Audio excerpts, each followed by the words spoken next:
महाभारत के युद्ध के अंतिम चरण में जब कौरव सेना लगभग नष्ट हो चुकी थी और केवल कुछ ही योद्धा शेष रह गए थे, तब आचार्य द्रोणपुत्र अश्वत्थामा का क्रोध और शोक असहनीय हो गया।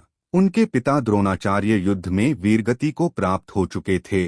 कौरव पक्ष के लगभग सभी महारथी जैसे भीष्म, कर्ण, दुर्योधन, शकुनि आदि मारे जा चुके थे। जब गदा युद्ध में भीम ने दुर्योधन की जांघ तोड़ दी और अंततः वह प्राण त्याग बैठा, तब अश्वत्थामा शोक और प्रतिशोध से भर उठा। उसने कौरव वंश के विनाश का बदला लेने का प्रण लिया। अश्वत्थामा ने कृपाचार्य और कृतवर्मा के साथ मिलकर पांडवों के शिविर पर आधी रात को धावा बोला। उस समय पांडव वहां उपस्थित नहीं थे, केवल उनकी ओर से लड़ने वाले पांचों उपपांडव, द्रौपदी के पुत्र और शेष सैनिक सो रहे थे। अश्वत्थामा ने क्रूरता से सबका वध कर दिया और समझा कि उसने पांडवों को ही मार डाला है। प्रातःकाल जब पांडवों को इस नरसंहार का समाचार मिला, द्रौपदी विलाप करने लगी। उसने पांडवों से प्रतिज्ञा कराई कि वे अश्वत्थामा को पकड़कर लाएं। पांडव अश्वत्थामा का पीछा करने लगे। अश्वत्थामा जानता था कि वह अकेले पांडवों का सामना नहीं कर सकता, इसलिए उसने अत्यंत भीषण अस्त्र ब्रह्मास्त्र का प्रयोग किया। यह अस्त्र प्रलयकारी अग्नि की तरह संपूर्ण सृष्टि को भस्म कर सकता था। अर्जुन ने भी रक्षा हेतु ब्रह्मास्त्र का प्रयोग किया।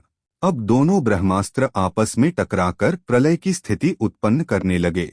धरती कांप उठी, समुद्र मंथन सा दृश्य उत्पन्न हो गया और प्राणियों का अस्तित्व संकट में आ गया। ऋषि व्यास और नारद मुनि ने तत्क्षण प्रकट होकर दोनों को समझाया। उन्होंने कहा कि दो ब्रह्मास्त्रों के टकराने से समस्त सृष्टि नष्ट हो जाएगी, इसलिए इन्हें वापस लेना आवश्यक है। अर्जुन ने अपनी विद्या और संयम से अपना ब्रह्मास्त्र वापस बुला लिया, लेकिन अश्वत्थामा इसे लौटाने में असमर्थ था, क्योंकि उसके पास वैसी साधना और आत्मसंयम नहीं था।